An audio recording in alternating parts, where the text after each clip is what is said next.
had to say. Keep your comments coming in. The hashtag is Checkpoint at KTN News, at Yvonne Okwara.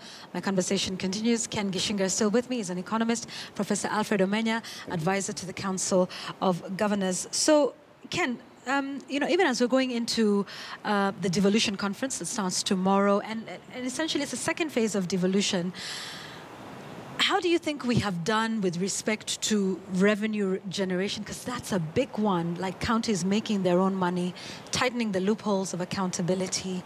And what do we need to focus on for the next 5 years? You're absolutely right. Revenue generation has been a major challenge, not just for Nairobi, but for all the other 46 counties. The way the County Government Act contemplated revenue generation was via raising property taxes, entertainment taxes, or any other bylaws that might be passed by the county assembly.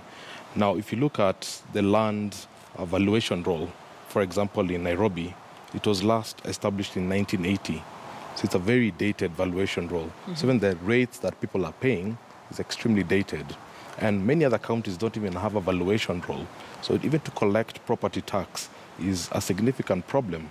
That whole area in Nairobi, for example, between Outer Ring all the way through Kamulu, a lot of people don't have title deeds. So they don't even know how much they owe the county government. And if you can't raise property tax, and that is really, if you look at devolution across the world, property tax is almost always the largest chunk of a devolved unit's revenue.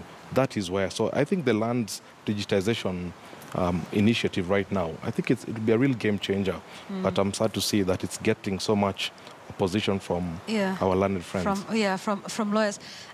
I'd like to talk about hawkers as well and how they're being treated. You know, they've protested. In fact, we understand their plans to organize a protest tomorrow, but they've been swept across in Nairobi, and now they're going for benchmarking. But it's not just Nairobi. Uasin Gishu County also had this serious problem with them, and we saw them being routed out of the streets. This is a big economic block, the informal sector. Ken. You're right. It's unfortunate that the language you use against hawkers is always one of violence, is always one of despise, it's always a language of inferiority. Crackdown is what we say we're going to do. Exactly, almost as if they're criminals.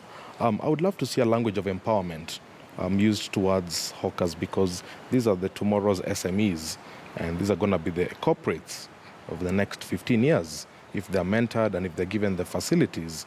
Now, I think the frustration that hawkers feel is, I think they felt they participated overwhelmingly in voting for the current county government, and now they're feeling almost as if there's sort of like they're and they're also a source of revenue, aren't they, Ken? I mean, if you get them organized in a space, you can then start to you know, tax them weekly, daily, or monthly, as the case may be. So what's our approach? We're cracking down on hawkers. What's the solution? Again, Yvonne, I mean, as far as I'm concerned, what you're seeing, again, is leaders and executives who do not understand their role. Linking these are very important, linking urban revenue and urban economics. And then, of course, urban infrastructure. We must ask ourselves, why do we put infrastructure in urban areas? It is because it generates revenue to urban areas. This revenue generation is for whom? It is actually for urban residents. I look at hawkers as people who are actually trying to provide for themselves in a situation where the state has failed to provide an economic infrastructure. And the way I would look at this, and my counsel to counties specifically, is that as you're doing your roads, as you're doing your walkways, as you're putting your street lights, think about the economic activities that will justify these type of investments. Think about economic activities that will generate resources for the counties. Why is it so difficult to have, for example, bus stages where the counties provide actual trading spaces for the so-called hawkers? What would happen is that in these particular bus stages, I mean, you'd be having a lot of people, you know, coming into town or getting out of town, and these are the same people who need the services of the hawkers, and meanwhile provide properly organized, trading spaces. The hawkers, number one, will be able to pay for those spaces, so the county generates revenue directly by leasing those spaces. A lot of these people will be licensed then, enabling them to also contribute more to the county's coffers. And finally, will actually be will be realistically harnessing the biggest resource that we have in this part of the Prof, world. But I've seen that in Kitengela town, and for those that use that route, you see it, just on the outskirts of the town. There's the bus park, which, by the way, took a very long time to be filled up. I think there was politics with the county government and the hawkers, and that's why they put a bus stop and tried to move all traders there. Fine, not always successful, but at least that was there. But when we were speaking earlier as well, you also talked about a way of solving, the traffic and the hawkers issue, in one fell swoop. Tell us more about that, about separating local traffic with that coming from upcountry. I think that's very, very interesting and very important for us. I'll use the example of Kisumu, but of course that applies to Nairobi and all these other towns. The thinking in Kisumu is to devolve, is to decentralize the transport system so that, your long-distance transport doesn't need to get into the CBD. This enables you to create centers outside the city. In the Kisumu case, you're looking at the Awasi Ahero area as one area where you organize people. And then, of course, you're looking at the Kisian area where you're looking at traffic from Busia and so on. And then you're looking at the Kakamega area. And once you create those particular stations, they become intermodal stations where you transit from long-distance travel to metropolitan, transport, and during this interchange or private, means of transport, the fact that you're bringing a lot of people together already means that demand for services that the hawkers normally provide would be increased, would be needed. So instead of just bringing the buses there, you also bring the markets there. You also bring silo parks there, so people can leave their cars there and use the sort of transport system that you're discussing with Mr. Karicha a short while ago. When you transit into your BRT, in between there, you can take a chance to, go get your newspapers, to have your food, to buy dawa ya mende, and all those are wonderful things that the hawkers provide. So you organize these people. You are creating an economic infrastructure. That's what you call it. You are actually creating an infrastructure that will bring revenue to the county and to the city, and also bring revenue to individual residents of the city. And what you're telling the hawkers is that, yes, before you are on your own, you're doing things on your own because, the state or the government had actually failed to provide for you. Now we're actually creating an opportunity for you.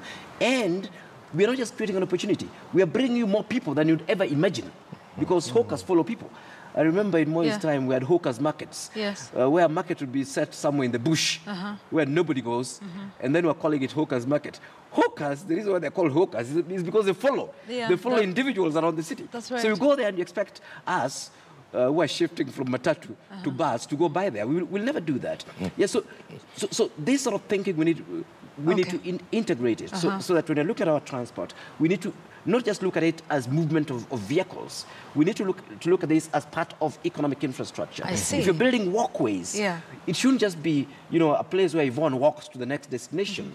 Within that, we should think about that as economic infrastructure. If you're going to put lights, I've seen lights, street lights in a lot of these counties that cost a lot of money, but there's no economic tied into that. Tied to that at all right. So let's talk about then where our priorities should be, Ken, for the next 5 years. That conference is happening tomorrow. Hopefully they will start to set some long-term, mid-term goals as well. Where do you think we need to put our greatest focus on when it comes to our investments? I think we need to go slow on recurrent expenditure, which is salaries, and I think we need to be very aggressive on development expenditure. If you look at the latest numbers by the Control of Budget, we are spending from a budget of 11 billion shillings on development, we're only spending 33% of that. For example, in Nairobi County, and these are not my numbers, this is the Control of Budget, the Office of the Governor spends about 5 billion shillings on the salaries within the Governor's office, the teas, the entertainments. That's 1.5 times what is going into actual development of 3.5 billion. So I think we really need to think about So when we go slow on recurrent expenditure, what is that? Are we talking of retrenching people? I mean, how do we achieve that balance? Well, I think it's asking more productivity from the existing people. I think we can put a hiring freeze and think with the current employees, can we have more productivity? And possibly we can get more revenue from more productivity, yes. So generating more revenue, spending a little less on a recurrent expenditure, or at least, you know, having that budget, that balance between recurrent and you know, development expenditure. But then accountability also, because in as much as we talk about what's happening at the national level, there's also been questions of the same at the county level. Well, accountability is also tied to public finance management. How are people participating in the budget-making process? And I have read a lot of research that shows for a lot of people, there's still many constraints towards participating in the budgeting cycle. I think they've made tremendous strides in helping people come, but every time I go to some of these sessions, you really realize that it's still not everybody who can access some of these conversations. Sometimes they're in English, for example, when most of the Wananchi can only understand in Kiswahili. So I think sometimes, the Constitution, the spirit of the Constitution was incredibly for pro-participation. Yeah. But I still, we need to think about what is it that is preventing people from interrogating our PFM much more. Yeah, and I suppose you're right about the quality of public participation. So Correct. You don't just have 15 people at a baraza and we were there and you read out some numbers. And I've looked at some of those county budgets. They can be pretty complex documents to get through. Let me read you some feedback. For your response. Matt Timothy says, Michuki was able to temporarily fix the Matatu menace because of strict enforcement.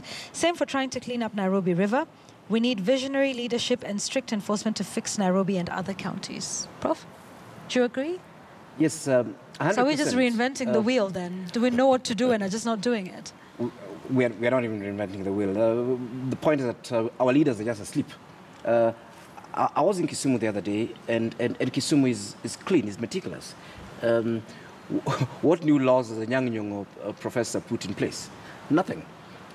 It's just getting the guys who are in there who are meant to be cleaning the streets to clean the streets, as simple as that. I think what we should be doing is getting the Matatu guys to follow the law. Even as we are looking at these complex things. I mean, I always love this total Kenyan oxymoron where as ordinary Kenyans, we want to stop at the traffic lights, but meanwhile, you have a policeman waving his hands there endlessly. Yes, and Prof, you don't believe the traffic policemen, that policemen should be involved in manning traffic. Why is that, Prof? Well, we know, number one, that they know nothing about traffic. That I'll say, without a problem. I mean, the training in Kiganjo does not qualify anybody to understand how traffic management works in an urban system. The policemen are mainly on the road to extort bribes, and again, as a Kenyan, I'm ashamed, but that's actually the fact.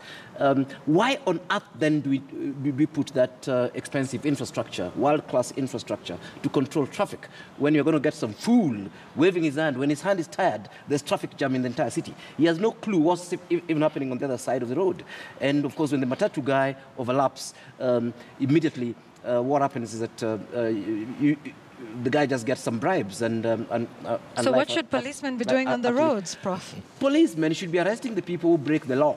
They should not be managing traffic. They have no business managing traffic. Traffic is a civilian entity. It's not a crime for anybody to drive or anybody to stop at traffic lights and so on. And the few times, actually, for the last 2 or 3 weeks when policemen have somehow hid themselves in the bush as we stop by traffic lights, there's been great improvements. Yeah. So my point is that in this country we find it incredibly difficult to do simple things, and part of that is simply breakdown of management and governance as far as you're concerned, and that's partly why we put traffic lights, then add more traffic lights, then add policemen in there, and then the county government officers as well to add the county government officers in the yellow stuff, and then traffic still doesn't work. And we say we cannot figure out with all these intelligent Kenyans, we cannot figure out how to fix traffic. I mean, we are just foolish. It's as simple as that. If everybody followed the law, traffic would move in the city. And simple as that. Simple as that. Okay, Ken, Constant Cap says, it's very true. A wholesale perspective has to be looked at when planning infrastructure, economy, institutions, and human settlements. The problem is every authority wants to act independently, like roads, lights, markets. We all work in silos. So then that also has a cost implication, right? Because everybody's budgeting for all of these things, and yet it's towards the same goal. Are there some of those areas where there's just a lot of duplication of roles and therefore of allocation of resources? No, I think you're right. Even if you look at the devolved units, the counties, really, one of the biggest challenges the county governments had was a lot of people were saying that they're doing some of the same roles that the national government is doing, those duplication. I don't think that's a long-term problem. I think in the fullness of time, people find the sweet spot between who does what. So I think it's just a teething problem of having multiple institutions. I think at some point, we have the Nairobi Metropolitan Authority, and I think they're trying to sort of harmonize that. So I don't expect that to see that in the long term. But you're right, in the short term, it can create cost implications because everybody is sort of like trying to budget. All right, Ken, I want to give you the last word then as we close. The next 5 years, what should we be focusing on? There's the regeneration of Nairobi. It is so ambitious, talking about car-free days in the city of Nairobi, perhaps 2 days a week to allow hawkers in. There's a protest that's starting tomorrow. It looks like we might be back to Machozi Mondays, this time of a different kind. But just where do we go? How do we get county residents excited about it, about paying taxes, about being involved, about public participation? I think what excites people is the possibilities of what Nairobi can be. And Nairobi really is the gateway to East and Central Africa. It's the business and cultural center of the region, and it's the financial hub of the region. And I think as long as we maintain those high ideals of what Nairobi can be, then county residents will be very excited. I think what happens is sometimes the reality on the ground isn't exactly what we see in the strategic plans. And sometimes that deficit sort of creates some kinds of frustration. How do you cure that? You cure that through proper communication. I wish the county government sort of periodically updated residents on the progresses month by month. What's happening? I think that inspires confidence in people. Indeed, and actually encourages public participation. Exactly. Then I would be able to ask, hey, but you said this last month, and then here we are, so what more can we do? All right, for your final comments, I think I will ask this question from who could possibly have been your student, I believe. Dan Chizi Aseda says, please ask Mwalimu Omenya to remind us of his theory of government abstinence and its effect, especially on urban planning and city management. I don't know if you can do that in 2 minutes or so. Yes, no, definitely. What you're seeing is absence of government. And that's what we call a government abstinence. So we look at informality, we look at the hawking menace, we look at all these things as a jungle where people actually try to solve problems that ideally should be solved by government. But Yvonne, what I actually wanted to say is that I'm happy that the president is somehow forcing the county to prioritize. Because it's not possible to do everything. But on the other hand, there's where the shoe actually pinches. We know that the transport mess is an issue in Nairobi. The idea is that we should move quickly and harmonize all the plans that are in place and determine what the priority is. Is it the BRT? Is it the light rail? Or is it all of the above? We need to move there quickly. Garbage, I'm convinced, can be collected in this city immediately. I think so what had been announced for 30 days is Governor possible? Sonko just needs to crack the whip so that those who are employed to do that work does it. If they're not doing that, then that is actually dealt with.